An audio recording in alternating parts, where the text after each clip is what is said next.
ರೈತರ ನಡೆ ಆಲಮಟ್ಟಿ ಜಲಾಶಯದ ಕಡೆ. ರೈತರ ನೀರಿನ ಸಮಸ್ಯೆ ಶಾಶ್ವತ ಪರಿಹಾರಕ್ಕಾಗಿ ಹಮ್ಮಿಕೊಂಡ ಹೋರಾಟದ ಭಿತ್ತಿಪತ್ರ ಬಿಡುಗಡೆ. ಸೊನ್ನದ ಶ್ರೀಗಳು. ಇದೇ ಫೆಬ್ರವರಿ 9ರಂದು ಆಲಮಟ್ಟಿ ಜಲಾಶಯದಲ್ಲಿ ಕರ್ನಾಟಕ ರಾಜ್ಯ ರೈತ ಸಂಘ ಹಾಗೂ ರೈತ ಸೇನೆ ವತಿಯಿಂದ ಹಮ್ಮಿಕೊಂಡ ರೈತರ ನೀರಿನ ಸಮಸ್ಯೆ ಶಾಶ್ವತ ಪರಿಹಾರಕ್ಕಾಗಿ ರೈತರ ನಡೆ ಆಲಮಟ್ಟಿ ಜಲಾಶಯದ ಕಡೆ ಎನ್ನುವ ಭಿತ್ತಿ ಪತ್ರವನ್ನು ಸೊನ್ನದ ವಿರಕ್ತ ಮಠದ ಡಾಕ್ಟರ್ ಶಿವಾನಂದ ಮಹಾಸ್ವಾಮಿಗಳು ಬಿಡುಗಡೆ ಮಾಡಿದರು. ನಮ್ಮ ಉತ್ತರ ಕರ್ನಾಟಕದ ಜೀವನಾಡಿಯಾದ ನಾರಾಯಣಪುರ ಜಲಾಶಯ ಮತ್ತು ಆಲಮಟ್ಟಿ ಜಲಾಶಯ ಕೃಷ್ಣಾ ಮೇಲ್ದಂಡೆ ಹಂತ 3 ಅನುಷ್ಠಾನ 14 ಅಡಿ ಗೇಟ್ ಎತ್ತರದ ಸಲುವಾಗಿ ಈ ಭಾಗದ ಜನರಿಗೆ ಅನುಕೂಲವಾಗುತ್ತದೆ. ಅಲ್ಲದೆ 14 ಅಡಿ ಗೇಟ್ ಎತ್ತರದ ಕಾಮಗಾರಿ ಆಗುವುದರಿಂದ ಈ ಭಾಗದ ಸುಮಾರು 5 ಲಕ್ಷಕ್ಕೂ ಅಧಿಕ ರೈತರಿಗೆ ನೀರಾವರಿ ಸೌಲಭ್ಯ ಕಲ್ಪಿಸಿಕೊಟ್ಟಂತೆ ಆಗುತ್ತೆ.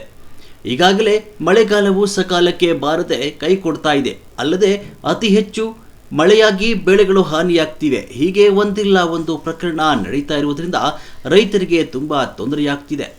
ಈ ಒಂದು ಆಲಮಟ್ಟಿ ಜಲಾಶಯದ 14 ಅಡಿ ಗೇಟ್ ಎತ್ತರದ ಕಾಮಗಾರಿ ಪೂರ್ಣವಾದರೆ ಈ ಭಾಗದ ರೈತರಿಗೆ ಸಕಾಲಕ್ಕೆ ನೀರು ಬಳಸಿಕೊಂಡು ಜಮೀನಿನಲ್ಲಿ ಬೆಳೆ ಬೆಳೆಯಲು ಅನುಕೂಲವಾಗುತ್ತದೆ.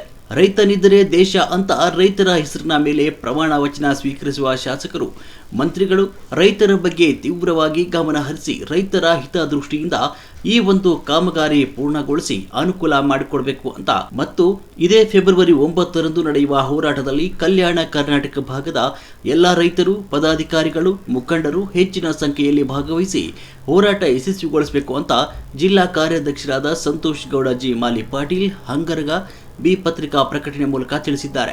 ಈ ಸಂದರ್ಭದಲ್ಲಿ ಕಲ್ಯಾಣ ಕರ್ನಾಟಕ ಸಂಚಾಲಕರಾದ ರಾಜು ನಾಯಕ್, ಜಿಲ್ಲಾ ಉಪಾಧ್ಯಕ್ಷರಾದ ರಮೇಶ್ ಹವಾಲ್ದಾರ್ ಹಾಲಗಡ್ಲ, ಜಿಲ್ಲಾ ಉಪಾಧ್ಯಕ್ಷರು ಮಲ್ಲಿನಾಥ್ ಬಿರಾದಾರ್, ಜಿಲ್ಲಾ ಸಹ ಸಂಚಾಲಕರಾದ ವಿಶ್ವನಾಥ್ ದೊರೆ, ಯಡ್ರಾಮಿ ತಾಲೂಕು ಅಧ್ಯಕ್ಷರು ಮಾಳು ಕಾರಗೊಂಡ ಸೇರಿದಂತೆ ಅನೇಕರು ಉಪಸ್ಥಿತರಿದ್ದರು.